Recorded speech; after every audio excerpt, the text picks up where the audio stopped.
Ciao a tutti e benvenuti o bentornati nel mio canale. Io sono DaimonX e questa è Human Fantasy. Prima di iniziare un nuovo video con voi però vi volevo invitare, per chi non lo avesse già fatto, a iscrivervi al canale e attivare la campanella delle notifiche per non perdere i prossimi aggiornamenti. Nel video di oggi parliamo di Lilith, una delle figure mitologiche più affascinanti e controverse. Conosciuta come la prima donna ribelle, nel corso dei secoli è stata venerata e temuta allo stesso tempo. Ma chi è veramente Lilith? Si tratta di una dea, di un demone o entrambe le cose? Scopriamolo insieme.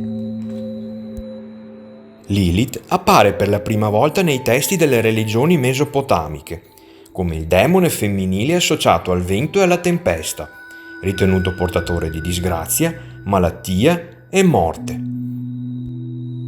Il suo ruolo più famoso, tuttavia, lo assume nella tradizione ebraica. Secondo il mito, fu la prima compagna di Adamo, creata assieme a lui prima di Eva.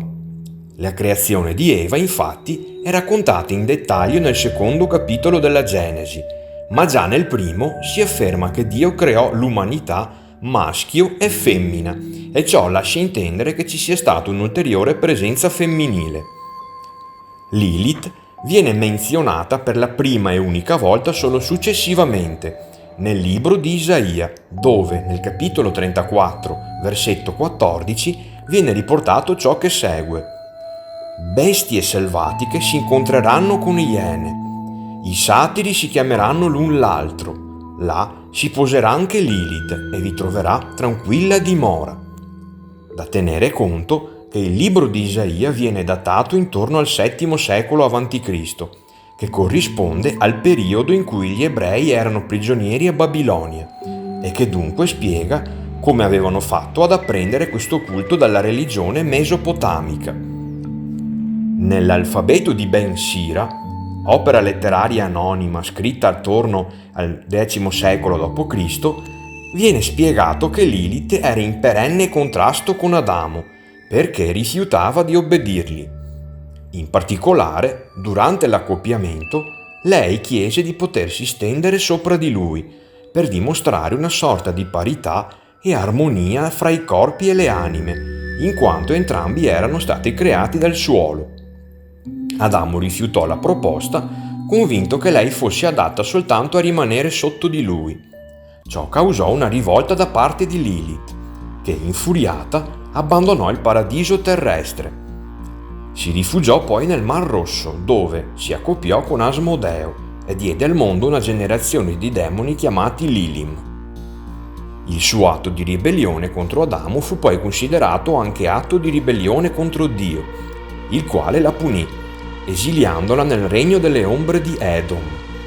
Lilith quindi scelse di vivere al di fuori delle norme divine, diventando un simbolo di indipendenza e resistenza. Durante il Medioevo, Lilith era considerata una seduttrice demoniaca, la madre di tutte le streghe e un'incarnazione del peccato.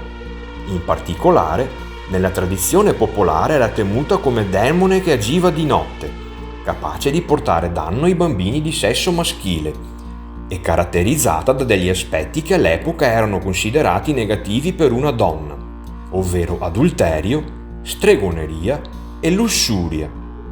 Esiste anche una tradizione secondo la quale viene posto intorno al collo dei neonati di sesso maschile un amuleto con scritti i nomi dei tre angeli Senoi, San Senoi e Semangelof, per proteggerli da Lilith prima del momento della circoncisione.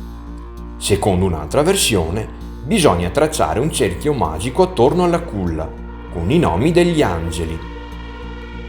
Un'altra tradizione ancora prevede che si aspetti a tagliare i capelli a un ragazzo per far credere a Lilith che si tratti di una ragazza.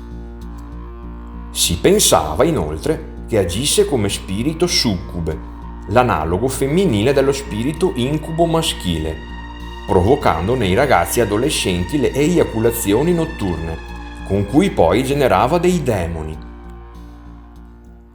Tuttavia, dal XIX secolo in poi, quando nel mondo occidentale l'emancipazione femminile era in continua crescita, la sua figura ottenne uno sviluppo con connotati più positivi, diventando un emblema del nascente femminismo, una rappresentazione dell'indipendenza femminile e della ribellione contro l'oppressione maschile.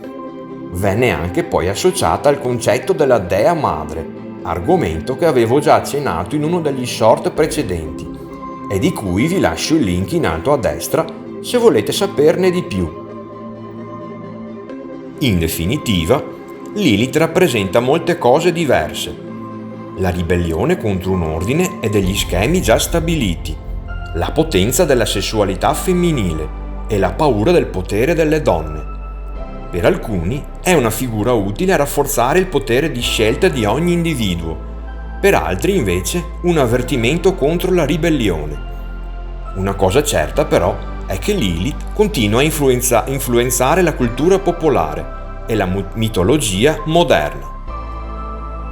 Vi ringrazio per aver guardato questo video. Se avete qualche opinione o conoscete qualche altra curiosità, scrivetelo nei commenti.